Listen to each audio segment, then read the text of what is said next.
I fear not the dark itself, but what may lurk within it. Welcome to Lurk, bringing you creepy, strange, and bone-chilling stories, with your host, Jamie Jackson.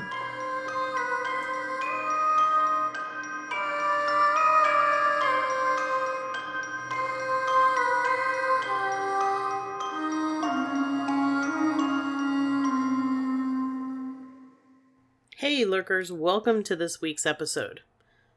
For this episode, I'm going to retell some of the stories from my house, which is haunted.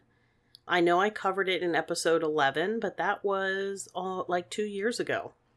So I want to retell some of those main stories and update you on some of the things that have been happening recently.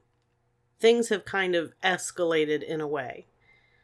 I do have some EVP to share with you that I recorded, I think the end of August. No, the end of September is when I recorded those. So I am going to share those with you. They are unedited, so not very clear, but chilling nonetheless as far as I'm concerned when I'm sitting in a room by myself and there are things talking to me that I can't see. So my house is located in a small town on a main road, which is why sometimes you may hear some road traffic. I do my best to delete it or use noise reduction to get that out of there because it's irritating. But sometimes it can be pretty loud. So it's on a main road. We have been able to date the house back to the 1880s. There was a gentleman who came to town and made a lithograph print of our town, and he did that in 1888. Our house is on that map. So we know the house was here in the late 1880s. We have not been able to date it past that, simply because when we were in the process of doing that, COVID happened, and nobody could go to the courthouse to do any kind of deed search or anything. So that's kind of stopped for the moment. So the house we know was 1888. We know there was a gentleman who purchased the house early 1920s. He did some renovations. He added on to the back of the house, and he added some bay windows to the house. This gentleman died in the house. He had a stroke, and he died sometime later after that. He was divorced, so he was here by himself. I'm really not sure how long he was here before they discovered that he was dead. Hopefully it was pretty quickly. I don't even want to think about that, to be honest with you, so moving on. In addition to that gentleman passing away here in the house, I know that there have been at least 3 funerals that were held here in the house. So back in the day, when somebody died, they had the viewing in the parlor, and the body was in the casket laid out for everybody to come and view. They didn't have the funeral parlors back then. They came into the house to do it, and there were 3 dead bodies in our living room. Little tidbit, living room came about because of that whole thing. I don't remember the exact way it came about, but it's to denote it that it is a room for the living. Not always here in my case in the house, but whatever. When we first lived here, honestly, my husband lived here first. The house used to be apartments. There was a downstairs apartment and an upstairs apartment. He lived in the upstairs apartment. He moved in not long after we had started dating. There was always kind of like a creepy feeling here every now and then. You kind of felt like you weren't alone. So I, of course, did what any ghost hunting girlfriend would do, and I brought my digital recorder over here and tried it out. And I did get some EVP recordings. Nothing spectacular, but enough to freak out my now husband. Fast forward, our landlady passed away. She was, I think, either just shy of 90 years old or just shy of 91 years old. And she passed away, not here in the house. We managed to get the house, and we have since converted it back into a single-family home. There was a lot of renovation. There's still renovation. It is never-ending renovation when you own a house that's over 140 years old. We started hearing footsteps. Sounds like people coming up the steps, somebody walking in the hallway downstairs, and that was the first few things that happened. Pretty minor in the scheme of things, unnerving to say the least. And then things escalated to the point that my son, who was 12 at the time, had just started walking home from school on his own. He was old enough to do that. No longer, at the babysitter. And he got home one day and he called me in a panic and said that somebody was inside the house. He was barricaded in his bedroom upstairs with the family dog, who was a large 75-pound chocolate lab. And he had put things in front of his door and had his baseball bat. He was pretty upset. So I'm like, how do you know? Didn't you lock the doors? And he said, yes, I know I locked the doors. There's somebody down there. And while he's talking to me, he's like, they're going into the kitchen. I hear them in the kitchen. They're doing something in the kitchen. They're coming down the hall. They're coming down the hall. They're coming to the steps. They're coming to the steps. And he was panicked. So I said, all right, I have to hang up with you for a minute. And I'm going to call your grandfather. I'm on my way home. So I'm 20 minutes away at work. I called my dad, and as luck would have it, my dad actually was on his way home from somewhere. He was only like 2 minutes down the road. I said, hey, Ethan called me. He thinks somebody's in the house. The dog's not barking. So that led me to believe that there was nobody in the house because she barked all the time. But I said, can you please go there? So my dad rushed to the house. I'm on my way. I call Ethan back. I'm like, your grandfather's coming. He'll be there soon. And in the meantime, he's upset. He's still hearing the footsteps. He's hearing somebody downstairs. They kept going into the kitchen. Sometimes they'd go towards the dining room area off the kitchen. They'd come up the hallway like they were coming up, getting ready to come upstairs. And finally, my son's like, Poppy's here. That's what he calls my dad. He said, Poppy's here. So I'm like, all right, stay in your room. So I hear my dad finally come up to my son's door, and he knocks on the door and pushes the door open. I think there were umpteen Nerf guns piled against the door or something. Not that they would keep anybody from getting in the room. And my dad gets on the phone and he said the house was locked. The front door and the back door were both locked. He said, there's nobody in the house. There's nobody here. So I don't know what was going on, but everything's good.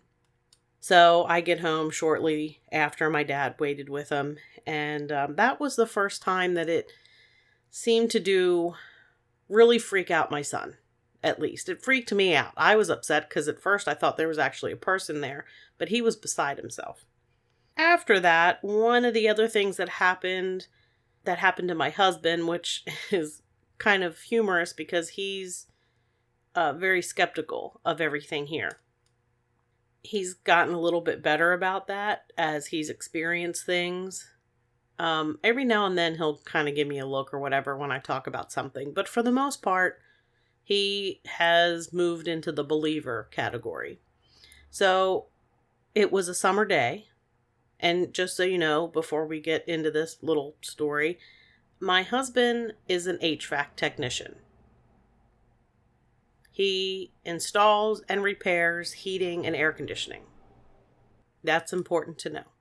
So we're at home one day, sitting in the living room. It's probably 90 degrees outside.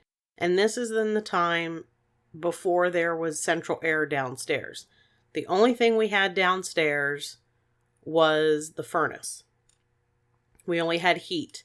Recently we've upgraded, but at this point there was only heat downstairs.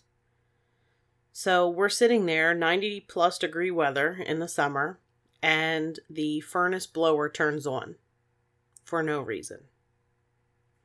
My husband gets up, checks the thermostat, He ends up going in the basement.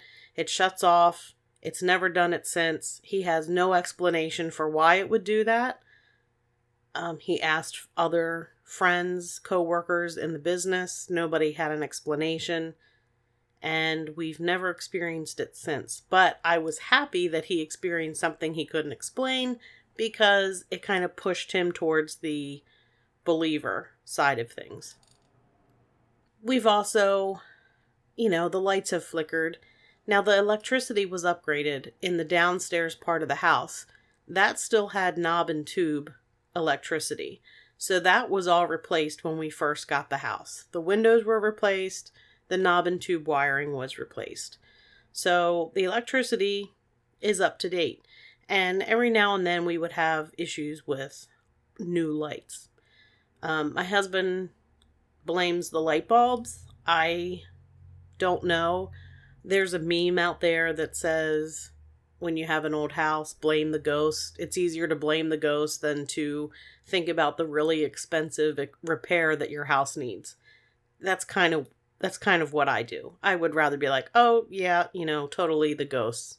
Hole in the ceiling, the rain's pouring through, it's totally the ghosts. That's just the way I am. The other things that happened, which as far as I'm concerned are more unnerving than the footsteps. The footsteps don't bother me. If you all are listening to me, please don't go walking around tonight. I really need my sleep. That was not an invitation. Yes, I talk to the ghosts in here all the time. In fact, I feel like there's somebody behind me now, which I'll get into later. Anyway, so then a couple times in the middle of the night, it was just my husband and I at home, and we just had the one dog, and she was in the bedroom with us. And my son was not home. Nobody else is in the house, and we're asleep, and something or someone has knocked on the door loudly and jiggled the doorknob. Like, we could see the doorknob jiggling. And this happened one time where I heard it. Actually, I think it was about 2 times where I heard it only, and my husband did not wake up. And I actually thought maybe I was dreaming. Maybe it woke me up and I was dreaming about it. And I laid there and listening, and it didn't happen again. Then the second time it happened, I was actually awake when it happened. And they knocked, jiggled the handle. I'm looking over. I can see the doorknob handle moving. The door was not locked at the time. And then they knocked again and jiggled the handle. And then another time it happened, my husband did wake up. And he kind of woke up and he's like, what was that? And it happened again. And, you see the doorknob turn. And I said, somebody knocked on the door. He's like, well, there's nobody home. I said, I know. The only thing living out in the hallway area that it could be is the cat. And the cat doesn't have an opposable thumb and can't turn the doorknob or knock on the door. You could tell the knock was coming from human height. I said, go see who it is. And he's like, I'm not going to go check. There's no way I'm checking. I'm not going. You go see who it is. And I was like, I need you to go look and see who it is, because now I have to pee and I am not going in the hallway. Well, he wouldn't check. And I waited as long as I could and went out into the hallway, and there was nobody there. The doors downstairs were locked. Nobody was in the house. That hasn't happened since that time. And if you all are listening, don't do it tonight. It's not funny. I don't like that. So that's one thing that really upsets me, because you're kind of vulnerable when you're in bed and asleep and something is banging on your door and there's nobody else there to do it. Then there is the story, and I'm pretty sure I've shared this before, where I was in the process of decorating for Christmas. I think this was 2021. And I had the bins lined up in the hallway downstairs. I went to I was in the dining room, And you can go from the dining room into the kitchen. And when you walk into the kitchen from the dining room, immediately to your left is the doorway into the hall where the bins are. So I walk from the dining room into the kitchen and turn to go into the hallway to get more stuff to set it out. And there in front of me is a translucent figure. I could tell that the upper part was like a white shirt. The bottom part was like a dark blue. The hair was shorter but feminine, and a light brown sort of color. It was not a solid object, it was translucent. And the figure was a little shorter than I was. And it was rummaging through my bins, my holiday bins. So that actually upset me. Not upset as in terrified. My aunt had passed away the year before. I have still a lot of her holiday decorations, and she liked to decorate for each holiday in her house. Her daughter, my cousin, puts a wreath on the front door. That's her Christmas decorations. I kind of felt right away that that's who it was. So it didn't scare me. It just is very unsettling when you turn the corner and all of a sudden you come nearly face to face with a spirit. It doesn't matter whether you believe or not. That's unnerving at any time, in any situation. So it disappeared. Kind of, I made some sort of noise. I don't know what exactly I did. But I made some sort of noise. It went away. I went in the other room, settled myself down, and went about decorating again. Recently, so now we're going to get into some of the more recent things that have happened. Renovation in the house has gone on off and on. So we were working on our downstairs bathroom. It had to be completely gutted, and the tub was ripped out. There was a leak, so it was taken down to the studs. And my dad is doing the work, and my husband did the plumbing stuff, so it's kind of like a tag team sort of thing. But the majority of the work my dad's been doing. So he got sick for a little bit and was not doing any work. There was really no renovation happening at all. And then after 2020, of course, the government gave us a bunch of money, and I was like, let's go get the tile. And we started getting the bathroom worked on again. I am a firm believer that if you have an older home and you start changing things, it can start some paranormal happenings, because if whatever's there is familiar with the home or has lived there before, they may or may not be happy with what you're doing to their house. And I think it stirs things up. Anyway, just to let you know, there are renovations going on. We have put in the 2 new build windows. The steps that went to the upstairs apartment have been taken down. There's a window where the door used to be. The bathroom's being worked on. It's about halfway tiled, roughly. So recently, I was decorating for, I want to say it was this last Christmas, that I was in the middle of decorating again, or getting ready to decorate. And I was walking, I had the bins in the hallway. That's kind of, where I stage everything. This is my staging area. So I started walking up the steps upstairs. And when you walk up the steps, you can look into the kitchen from the doorway from the hall into the kitchen. You can see in there up to just past halfway up the steps. So I'm walking up the steps. I'm almost to the halfway point. I'm looking down, glancing down into the kitchen. The kitchen light was on. It was dark outside. And I see that same figure that I had seen previously walk from like the area of the dining room doorway across the part of the kitchen that I could see and disappear.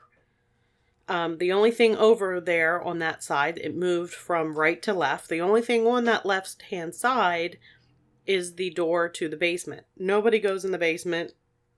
The basement is awful. I hate the basement. Nobody goes down there, and the door sticks. It's the original door.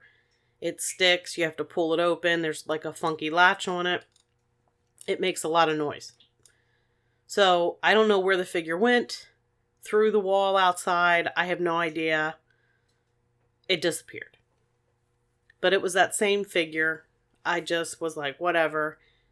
No problem. Just recently, a couple months ago, I was sitting in the living room and saw a different figure. I was in the recliner, and when you're sitting in the recliner, you can look from the living room through the large entryway into the dining room and into the kitchen, like kind of diagonally. You can see all the way through into the kitchen and see a small portion of the kitchen. And I caught movement and looked, and there standing, I could see like from the torso up, because there was a table there, like they were standing at the table, was a silhouette of what I felt was a male presence. It seemed male. It had short hair, or it didn't have any noticeable long hair, but it was a silhouette.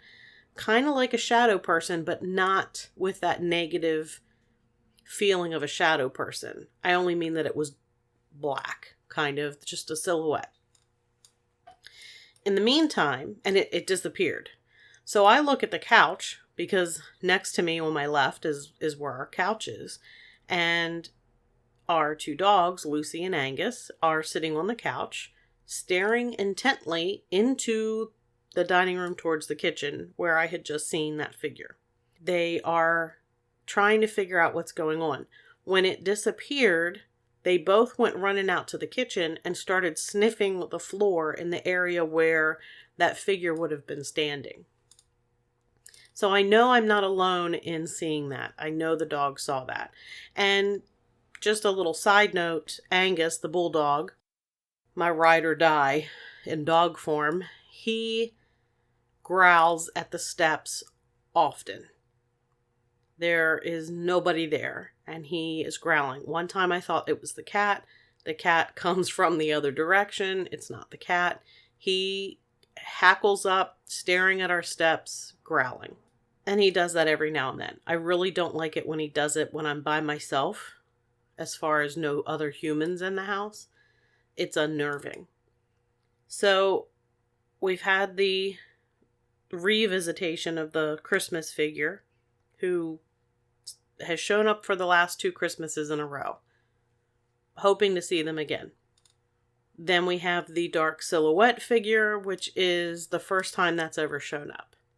Then while I'm in my room, on many occasions, and it's currently happening off and on while I've been sitting here, I get incredibly cold on the left side of my body, not the right side. And it may have something to do with how I'm sitting, but I feel as though it's the very left side of my thigh. I'm describing this now because I'm feeling this now. And my left shoulder and down my left side, almost like there's somebody standing right here next to the chair. You know what I'm going to do? I'm going to do something different here, and I'm going to pull out the digital recorder that's sitting right here, and let's just record and see if we get anything right now, because I feel like I'm not by myself. This is Jamie. Is there somebody in the room with me?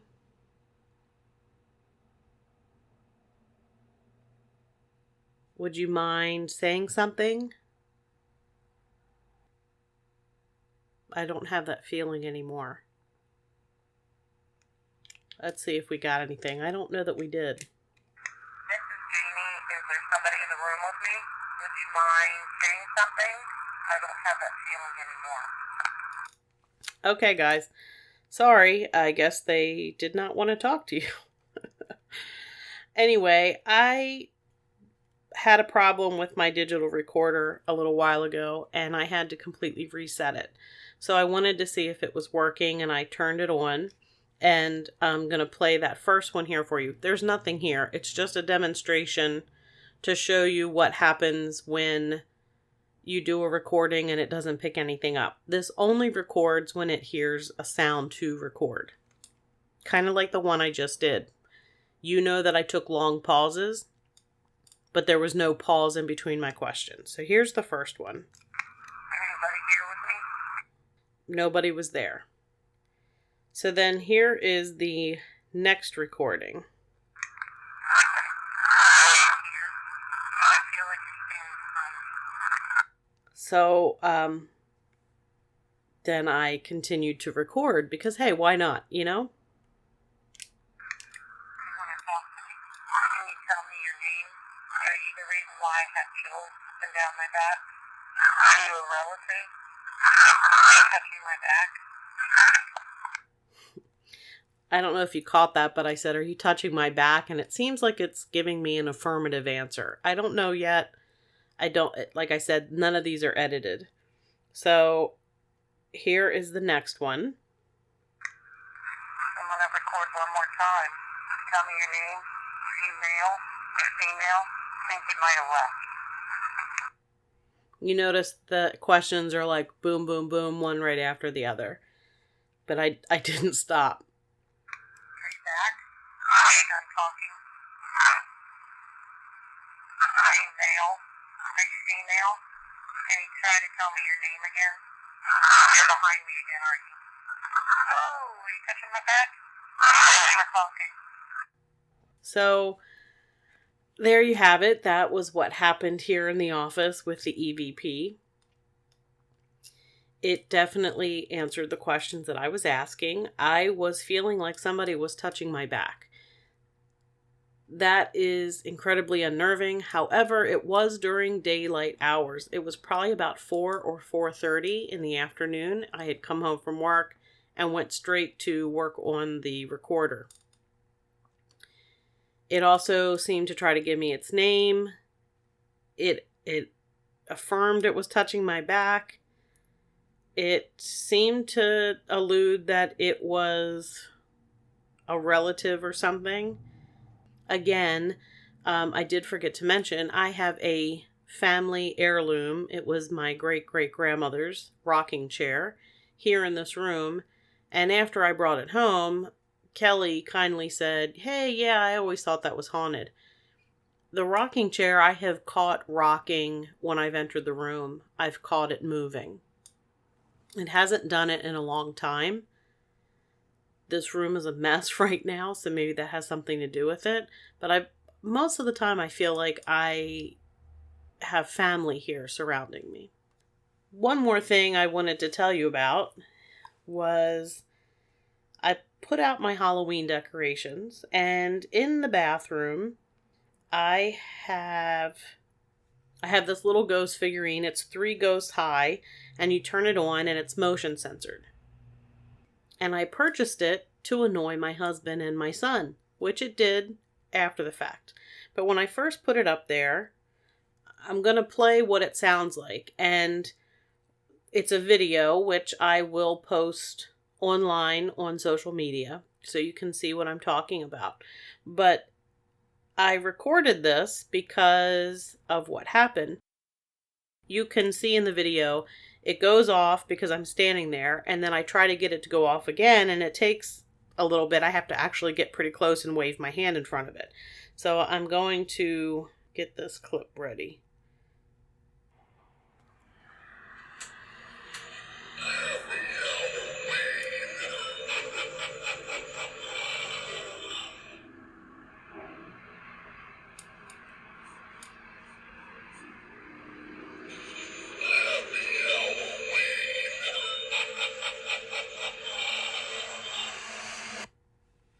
Okay, so that's it. That's all the clip is. I just want to demonstrate there's a pause. I actually was pretty close waving my hand in front of it to get it to go back off again. So when I put it up in the bathroom, it went off, of course, while I was standing there moving around, and I left the bathroom and closed the door and went downstairs.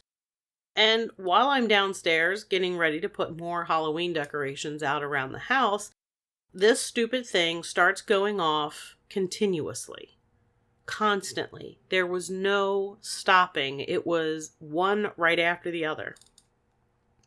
And the dog, Angus, is cocking his head to the side like, what is that? Who's up there?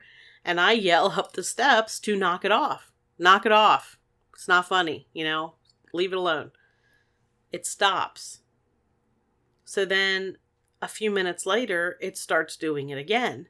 And this time I yell up the steps and I'm like, this is not funny. It's not funny. And I said, okay, well, it kind of is funny, but enough. It's getting on my nerves.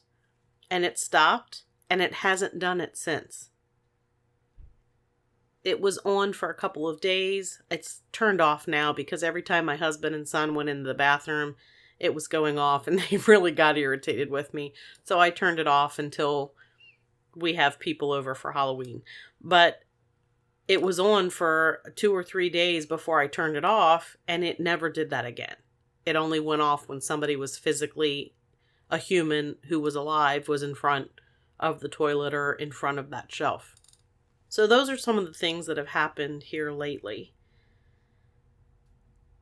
Hopefully, with Halloween coming and with Christmas around the corner, there may be some more things that happen. You know that in some of the episodes there were mysterious sounds that were picked up on the actual recording that happened here in my office at the house. So hopefully in the future we get some more of that. Maybe pick up a few more EVPs. I don't know. But that's going to do it for this episode. As always, you can find Lurk wherever it is that you find your favorite podcasts, or at lurkpodcast.com, where you can find the episodes along with our social media links. If you have any suggestions for topics, please feel free to email me at lurkpodcast@yahoo.com or message me through any of the social media messengers. And until next time, keep lurking.